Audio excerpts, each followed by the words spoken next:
Snare traps can be a fun and simple addition to your D&D game. Despite their simple nature, they add a lot of excitement without adding a ton of danger. Snares are simple noose or slip knots made out of rope, cord, wire, or vine.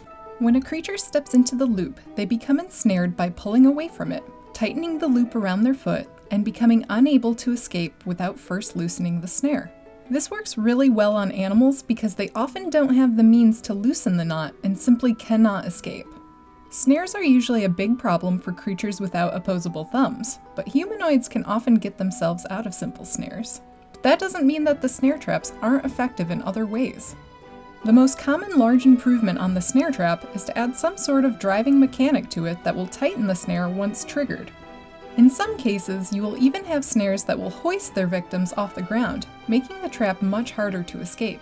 These usually work using a weight and what is known as a hook trigger. A hook trigger has 3 parts. First is the anchor. This piece is typically a stake or some other notched piece affixed to the ground. The anchor must be able to hold the full force of the weight. The weight opposes the anchor, so if a stake is used for the anchor, a weight that is too heavy will pull the stake up. Next is the hook. This is another notched piece that fits into the anchor and is attached to both the snare and the line holding the weight. This hook is atypical in that it's made to easily come off the anchor if disturbed. Usually the hook and the anchor won't have more than a 90-degree angle on either side of them and can slip off each other if the snare is pulled on. The hook trigger activates when someone pulls the snare. The hook slips off the anchor and frees the weight. As the weight falls, the line tightens and pulls the victim up, firmly constricting the snare around their foot. Since a snare is such a simple trap, it often gets overlooked when considering them for dungeon design.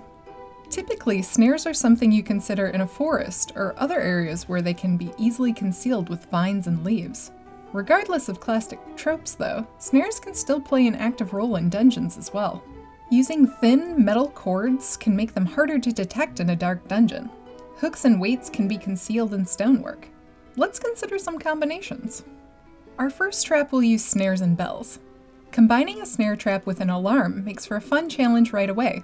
The players don't take any damage from being trapped, but they need to get down and escape quickly before enemies show up for a fight. Starting combat in a snare is challenging to say the least, and you're a sitting duck for any ranged attacks that might reach you.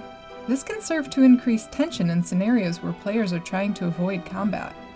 Our next version has spikes on a ceiling. Players always expect spikes in a pit, but with snare traps you can have them fall up and hit spikes on the ceiling instead. This is a simple subversion of a classic pit trap. This one can even be slightly worse than a pit because you're stuck on the spikes until you can cut yourself down, so it's definitely a more punishing surprise. Our final version involves catch and release. You may not want to fix your players to the snare. Instead, you can have the rope on the weight disengage after the player reaches the peak of their lift. The damage for this trap comes from the fall after being hoisted into the air. If you want to increase the danger of this trap, simply increase the height of the room and the trap can drop them from further up.